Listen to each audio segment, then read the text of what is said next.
So friends, wrongfully deported Abrego Garcia has been fighting Donald Trump's dirty DOJ lawyers and winning at every turn. And although this is far from over, today, Abrego Garcia is a free man. Let's talk about that, because justice matters.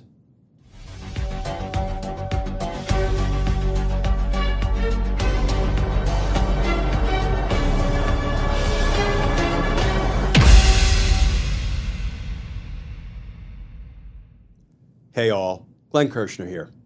So friends, sometimes when you fight, you win. When you have the rule of law on your side and you fight, sometimes you win. When you have the Constitution on your side, sometimes if you fight, you win. And Kilmar Abrego Garcia, who was wrongfully, unlawfully, unconstitutionally deported to El Salvador by the Trump administration, didn't just lay down and give up. He fought, and he fought, and he fought. And together with an excellent team of attorneys, he won. And today, about 5 months after he was unlawfully snatched up by some Trump law enforcement officials and unlawfully deported to a prison in El Salvador, today, 5 months later, Abrego Garcia is a free man. Not necessarily permanently, but he just walked out of federal prison and he's heading home to Maryland to be with his family. Let's start with the new reporting. This from CNN. Headline: Kilmar Abrego Garcia has been released from criminal custody 5 months after he was unlawfully deported. And that article begins, Kilmar Abrego Garcia was released from criminal custody in Tennessee on Friday, the latest development in a dramatic legal saga surrounding the wrongly deported Maryland father of 3.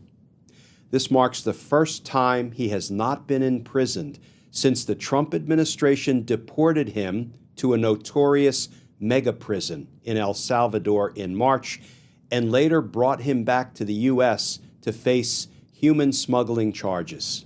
Since being returned to the U.S. in June to face a pair of federal charges, Abrego Garcia has been behind bars in Tennessee, where he successfully convinced 2 federal judges to order his release while he awaits trial. But even as Abrego Garcia walked out of a jail in Tennessee Friday afternoon to make his way back to Maryland, where he was living and working before the Trump administration wrongfully deported him in mid-March, his immediate fate in the U.S. remained uncertain.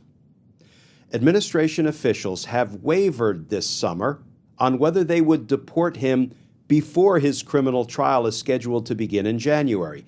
That equivocation prompted a federal judge in Maryland to set up guardrails last month to ensure Abrego Garcia isn't hastily removed from the U.S. again. Quote, today, Kilmar Abrego Garcia is free. He is presently en route to his family in Maryland after being unlawfully arrested and deported and then imprisoned, all because of the government's vindictive attack on a man who had the courage to fight back against the administration's continuing assault on the rule of law.